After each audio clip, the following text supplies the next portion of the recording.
২০০৭ সালের ১৫ নভেম্বর ঘূর্ণিঝড় সিডরের আঘাতে লণ্ডভণ্ড হয়ে যায় উপকূলীয় জেলা বাগেরহাট।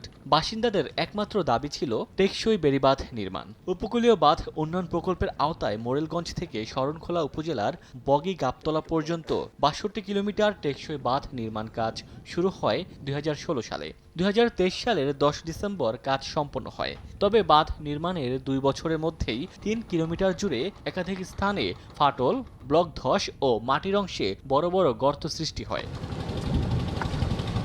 এদিকে মোরেলগঞ্জের ফাঁসিয়াতলা, বড়তলা ও গাবতলা সহ কয়েকটি স্থান ভেঙে নদীগর্ভে বিলীন হয়েছে। এতে উপকূলবাসীর মধ্যে নতুন করে আতঙ্কের সৃষ্টি হয়েছে। দ্রুত বাঁধ রক্ষার দাবি এলাকাবাসীর। টেকসই বেড়িবাঁধ কি দিয়েছে জানি না, সব নদীতে নিয়ে গেছে। ভাঙ্গল বড় বড় চাহা এইগুলো পড়তে আছে, একভাবে পরে আমাকে তো সে বাচ্চাগুলোই ঘুমায় না। বাড়ি ঘর নামিয়ে যাইতে আছে, বস্তা দেশে বস্তায় কোনো কামায় না। সরকার যদি আমাদের একটু মুখ তুলে চাইতো তাহলে আমাদের এরকম পরিস্থিতির শিকার হওয়া লাগতো না। বর্ষা মৌসুম শেষে ক্ষতিগ্রস্ত স্থান মেরামতের উদ্যোগ নেয়ার গতানুগতিক আশ্বাস পানি উন্নয়ন বোর্ডের। আমরা জরুরি ভিত্তিতে কিছু কাজ করার উদ্যোগ গ্রহণ করেছি। এই জন্য পানি উন্নয়ন বোর্ডের ঊর্ধ্বতন কর্তৃপক্ষ ইতিমধ্যে আমাদের স্পটগুলো ভিজিট করেছেন এবং বর্ষা মৌসুমের পরে আমরা ওএনএম বাজেটের মাধ্যমে ওই স্থানগুলো আবার স্থায়ীভাবে মেরামত করে দেওয়ার জন্য উদ্যোগ গ্রহণ করব।